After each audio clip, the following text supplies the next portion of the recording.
You know, for the longest time, we thought we had this story of civilization all figured out. But then, deep in the deserts of Peru, a discovery was made that flips that entire story on its head.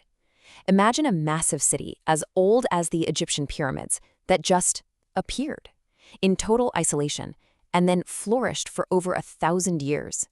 This is the incredible story of Caral. Okay, so to really get this, you have to see where Caral fits in on the world stage. We're talking 3000 BCE. That's right alongside the dawn of cities in Mesopotamia, and even before the Great Pyramids of Giza were built. But here's the truly wild part. Look at the Americas. Caral is older than the Olmecs by at least 1,500 years. That's not just a little earlier, that's a millennium and a half. This wasn't just some early village, it was a full-blown cradle of civilization. And here's the kicker. They did it all on their own. We're talking complete isolation. See, in the old world, civilizations were trading ideas and technology back and forth. But Caral, the whole process was entirely homegrown, popping up in the Supe Valley with zero influence from anyone else. It's just staggering. So this leads to the big question, the real head-scratcher about Caral. When archaeologists started digging, they found pyramids, plazas, complex buildings, but they couldn't find any walls, no forts, no weapons, no evidence of warfare at all. It just wasn't there. This totally shatters the old idea that you need conflict and conquest to build a great civilization. So how on earth did they pull it off? How did they build a peaceful empire that lasted 1,000 years?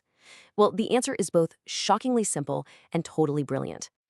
So what was their secret weapon? It wasn't an army. It wasn't gold. The engine that powered this entire civilization was a clever partnership built on two things you'd probably never expect: cotton and anchovies. It all came down to this perfect, symbiotic relationship. Think of it like a puzzle where two pieces fit together exactly right. Out on the coast, you had fishermen. The ocean area is incredibly rich with life, but to catch all those fish, they needed strong nets. On the other side, you had the farmers living inland up the Supe Valley. They had fertile land, they could grow all kinds of stuff. But what they didn't have was a reliable, easy-to-store source of protein. Each side had exactly what the other one needed.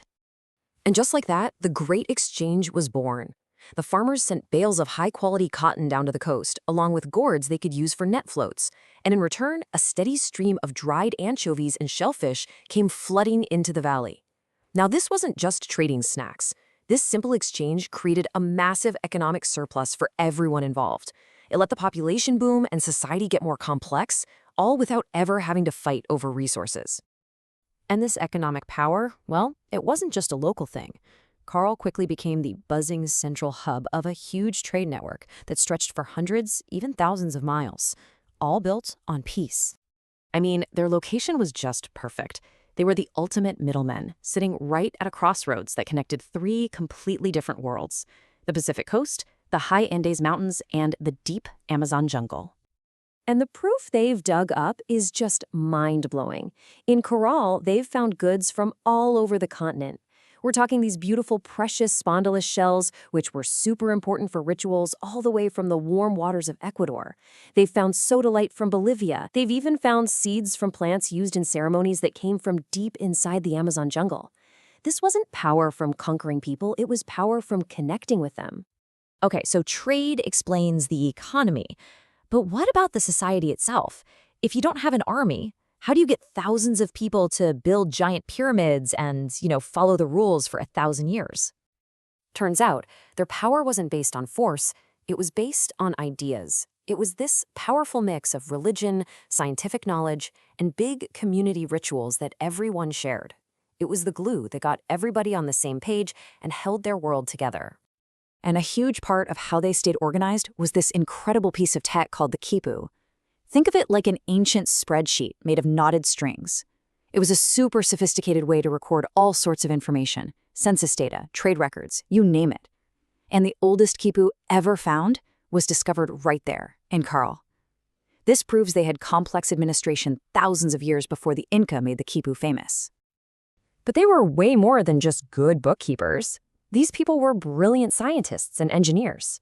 Their priests were expert astronomers who created detailed calendars to manage farming and religious festivals. They knew a ton about medicine using local plants. And get this, They figured out how to build earthquake-proof pyramids. They used these big woven bags full of stones, called shikras, inside their foundations. When an earthquake hit, the bags would shake and settle, letting the whole building shift without collapsing. How smart is that?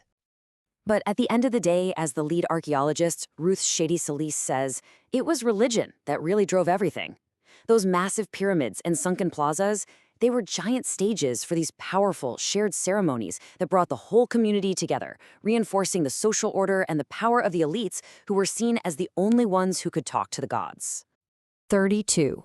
What could that number possibly mean, found in the heart of this ancient civilization? Well, it means they had an orchestra, a sacred one. Archaeologists found this absolutely stunning offering, a set of 32 flutes, all beautifully made from the bones of sacred condors and pelicans. They were all buried together, painting this incredible picture of huge musical events happening right in their ceremonial centers. It just shows how important these shared cultural experiences were for binding everyone together as one people. But, no civilization lasts forever. Caral's golden age eventually came to an end, but even in its decline, its story wasn't over, not by a long shot. Its influence would ripple across the Andes for millennia. So what happened? It wasn't an invading army that brought Caral down. It was Mother Nature. Around 1800 BCE, the climate went wild. You get these massive El Niño events causing catastrophic floods. Then giant sand dunes start slowly creeping in, burying all the good farmland. The whole agro-fishery system that their society was built on just broke down. Faced with this crisis, people didn't vanish. They just slowly, over generations, packed up and moved away. So the cities emptied out, right? But the ideas born in Caral, those ideas became the cultural DNA of the Andes. The quipu, the architectural style of pyramids with sunken plazas, the whole economic model of trading between different ecological zones, even the basic way society was organized around the community, the ayu. All of it was passed down generation after generation, inherited and expanded on by every major culture that followed, all the way up to the mighty Inca Empire. Which leaves us with a really big question, doesn't it? The story of Caral is more than just ancient history. It's a powerful testament to a different path, a civilization built not on the sword, but on trade, on knowledge, and on community. And it forces us to ask ourselves, in our own world, which is so often defined by conflict, what can we learn from a society that chose cooperation and prospered for 1,000 years because of it?